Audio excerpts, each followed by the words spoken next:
Jam tangan bagi sebagian orang bisa menjadi simbol prestis. Tapi buat Kang Ridwan Kamil, jam tangan bisa membuatnya jadi lebih disiplin waktu, bos. Kalau lihat jam tangan yang dipakainya, lumayan juga harganya ya, bos. Kisaran 3 jutaan. Buat kaum mendang-mending, kayaknya undur diri deh.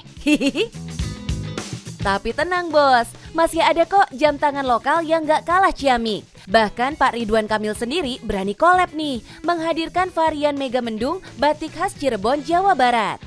Usaha jam tangan lokal ini bahkan pernah menjadi souvenir untuk perhelatan KTT G20 lalu ya, bos, dan mengeluarkan inovasi-inovasi yang unik. Salah satunya vegan watch pertama di dunia. Katanya sih, inovasi-inovasi ini muncul karena dikhianati partnernya dulu. Tapi gara-gara inovasi ini, doi bisa cuan ratusan juta, bos. Koleksi jam tangan di sini banyak jenisnya ya, bos. Ada yang menggunakan bahan parasut nih, cocok untuk orang-orang yang punya pergelangan tangan mungil. Kemudian ada yang lebih unik lagi nih, bos. Jam kayu mini yang bisa dijadikan kalung atau bisa juga jadi gantungan tas nih, bos. Lucu ya? Wah, jadi kepo lah kita sama usaha jam tangan ini. Halo bos, hari ini kita ada di industri jam tangan lokal, jam tangan kayu di Indonesia.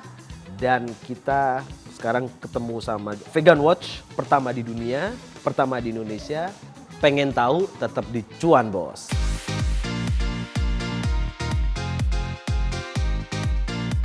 Ini dia, bos, pengusaha jam tangan kayu lokal yang menyebut dirinya sebagai desainer jam tangan. Di mana profesi desainer jam tangan ini masih minim ya, bos. Karena itulah Mas Ilham memutuskan memasuki dunia desainer jam tangan sejak tahun 2010. Sadar akan potensi kayu Indonesia yang melimpah, Mas Ilham tahu banget bagaimana mengolahnya menjadi sesuatu yang bisa menghasilkan cuan. Minatnya sebenarnya memang di mebel. Sama kayak karena background saya desain produk, kayu itu menjadi source paling berlimpah di Indonesia. Yang bisa kita oprek, kita rubah. Cuman saya merasa ada kegelisahan, kekhawatiran saya, kayu di Indonesia itu saking berlimpahnya sampai orang itu ada di titik tidak menghargai nilai value atau dari kayu itu. Dari sinilah ide Mas Ilham mulai menekuni bisnis jam tangan kayu karena banyak orang luar negeri yang menyukai jam tangan kayu buatannya. Mas Ilham sampai riset bisnis jam tangan kayu ini. Wajar ya, bos, kalau harga jualnya cukup mahal. Ternyata setelah saya dalam proses risetnya, dalam 1 tahun cukup panjang tuh, saya cari ternyata vendor yang di Amerika pun sebenarnya vendornya di Indonesia. Jadi dia ada di Bantul, daerah Jawa Tengah situ, Jogja situ. Vendor yang brand di Amerika ini bikinnya di situ. Memang cukup ngepres budget ya sebenarnya ya. Ternyata ya memang buyer-buyer atau para brand luar negeri itu banyak investasi besar-besaran di Indonesia untuk membuka lapangan pekerjaan istilahnya gitu di Indonesia dengan cost yang cukup rendah. Wow, fakta menarik nih, bos. Ternyata banyak kerajinan lokal Indonesia yang dijual ke luar negeri. Jadi makin bangga deh pakai produk lokal.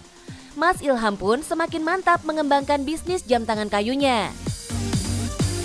Oh iya, bos, bahan baku kayu yang digunakan adalah kayu eboni, maple, dan sono keling. Yang tekstur kayunya bila diolah menjadi jam tangan akan menghasilkan warna yang eksotik. Harga jual jam tangannya mulai dari Rp280.000 aja, bos. Produk ini dijual di salah satu store di Jakarta dan juga sering digunakan untuk souvenir seperti perhelatan KTT G20 kemarin. Jadi kepo nih, berapa ya omset dari usaha ini? Let's say dalam sebulan ada 1.000 orang yang beli dengan harga Rp280.000. Maka dalam sebulan omset Mas Ilham Rp280 juta nih, bos. Lumayan nih, ratusan juta ya, bos. Pembuatan jam tangan kayu ini memberdayakan sekitar 35 pengrajin ya, bos. Produk yang dihasilkan beragam dengan warna-warna yang cantik.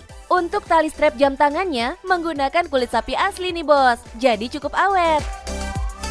Salah satu strategi Mas Ilham untuk menarik pelanggan biar nggak bosen sama produknya yang itu-itu aja, yaitu dengan membuat inovasi unik. Mulai dari menggunakan ampas kopi, puntung rokok, sampai tutup botol yang berkolaborasi dengan Pak Ridwan Kamil. Tapi dari semua inovasi, jam tangan yang terbuat dari jamur ini yang paling boom banget, Bos. Mas Ilham sampai melibatkan para peneliti untuk menghasilkan jam tangan unik ini. Sebenarnya triggernya adalah saat kita pameran di New York 2018, itu di sana itu orang sudah willing untuk membeli leather dari buah, nanas, apel, dan seterusnya.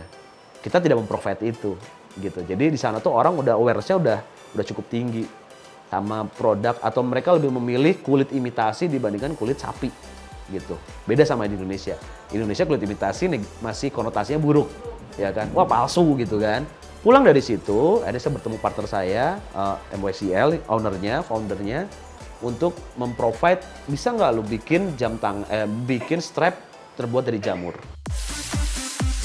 Dari sinilah, Bos, tercipta deh si jam tangan jamur ini, yang cara pembuatannya meniru proses fermentasi tempe, sehingga menghasilkan jamur yang bisa diolah menjadi kulit. Tapi sebelum semaju ini, Mas Ilham sempat loh pecah kongsi dengan partner bisnisnya, dan sejak tahun 2016, Mas Ilham mulai membangun bisnisnya sendiri. Mungkin semua entrepreneur yang akhirnya ada di titik berhasil, mungkin ya Mbak ya, asumsi saya pernah mengalami ini, lebih ke arah etik bisnis gitu. Jadi memang sangat penting sekali buat para bos untuk mendeklar hitam di atas putih sebelum menjalankan sebuah bisnis. Jadi start dari nol itu saya benar-benar tidak bawa apa-apa Mbak dari brand sebelumnya. Saya tidak mendapatkan apa-apa dari situ kecuali ilmu. Ilmu yang saya dapat adalah marketing, ilmu saya dapat adalah produksi, bagaimana bikin industri jam tangan kayu spesifik. Wih, namanya bisnis pasti ada lika-likunya ya, Bos. Dan hebatnya bisa terus berkembang sampai sekarang. Generasi perintis, bukan pewaris nih, Bos. Bisnis boleh hancur, tapi jangan terpuruk. Jadikan pelajaran dan bangkit lagi. Bos, jadi untuk mencapai revenue yang kita inginkan, kita harus punya diferensiasi produk dan USP yang strong. Yang penting cuan, Bos.